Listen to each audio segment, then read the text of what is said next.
పాపం జూబ్లీహిల్స్ ఎమ్మెల్యే మాగంటి గోపీనాథ్ పానం మంచిగా లేదట. ఆరోగ్యం మంచిగా లేక ఆసుపత్రిలో చేరిండు. గుండెలా ఏదో తక్లీఫ్ అయిందా అని దాంట్లాడుతుంటే గచ్చిబౌలిలున్న ఏఐజీ దవాఖానకు ఎంబట తీసుకుపోయిందట. ఎమర్జెన్సీ కేసు కాబట్టి డాక్టర్లు జల్దిగానే నాడి చూసి ట్రీట్మెంట్ మొదలు పెట్టిండ్రట.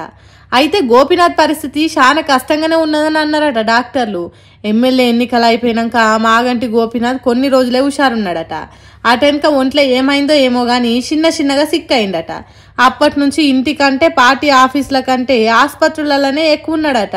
కిడ్నీలు దెబ్బతిన్నాయట, కలేజా ఖరాబ్ అయిందట, ఇంకేదో తక్లీఫ్ అయిందట. ఇట్లా ఒక్కొక్కటి దెబ్బతిని బీమారి బిగబట్టినట్టు చేస్తుండే వరకు ఇప్పుడు చాలా తిప్పలు వచ్చిందని అన్నారట డాక్టర్లు. దీంతో మాజీ మంత్రి హరీష్ రావు కడమ బీఆర్ఎస్ పార్టీ లీడర్లు ఏఐజీ దవాఖానకు చేరుకొని మంచి షెడ్ ఆడుచుకుంటున్నారు. ఏదేమైనా ఎంత కష్టమైనా పానాలు కాపాడే పని చేయుండ్రని డాక్టర్లకు చెప్పిండ్రట. అయితే 48 గంటలు వెంటిలేటర్ మీద ఉంచి పరీక్ష పట్టి చూస్తే తప్ప ఏం చెప్పలేమని అన్నారట డాక్టర్లు. తెలంగాణ వచ్చినప్పటి నుంచి జూబ్లీహిల్స్ నియోజకవర్గం నుంచి 3 సార్లు ఎమ్మెల్యేగా గెలిచిండు గోపీనాథ్.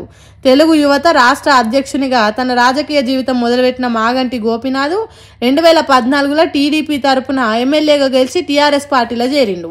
అప్పటి సంది జూబ్లీహిల్స్ నియోజకవర్గాన్ని టీఆర్ఎస్ పార్టీకి కంచుకొట్ట తీరుగా చేసిండు.